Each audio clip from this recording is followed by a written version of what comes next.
আমরা এখন ভাত নিয়েছি আমাদের মুরগিকে খাওয়ানোর জন্য। এখন গ্রিট দিব, যেটাকে আমরা ইটের গুঁড়া বলি। এটা হচ্ছে সেই ইটের গুঁড়া দিয়ে দিলাম।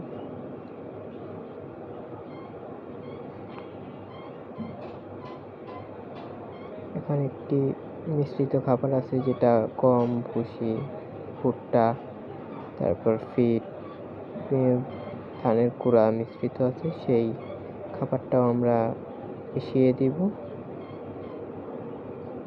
এখানে ভাতটা পান্তা ভাত হলে ভালো হয়, আমি পান্তা ভাত খাওয়াই।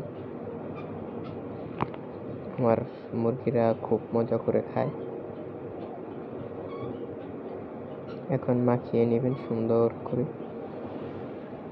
করে দেখছেন আমি মাখাচ্ছি, সুন্দর করে মেখে নেবেন।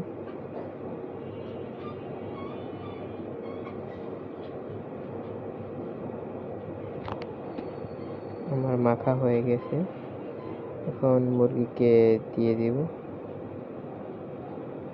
দেওয়া দেখেন কিভাবে দিয়ে দিয়েছি, কিভাবে খাচ্ছে, মাশাআল্লাহ খুব সুন্দর করে খাচ্ছে। সবাই দোয়া করবেন জানি দ্রুত ডিমে চলে আসে, ডিম পারে। অলরেডি 3 মাস বয়স হয়ে গিয়েছে, 3 থেকে 3.5 মাস বয়স।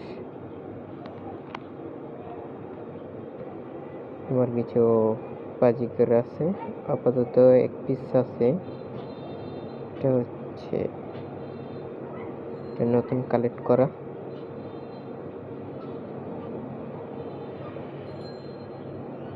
এপাশে আছে ফিন্স, এটাও নতুন কালেক্ট করা, এখনো ডিম দেয়নি, দিয়ে দিবে ইনশাল্লাহ।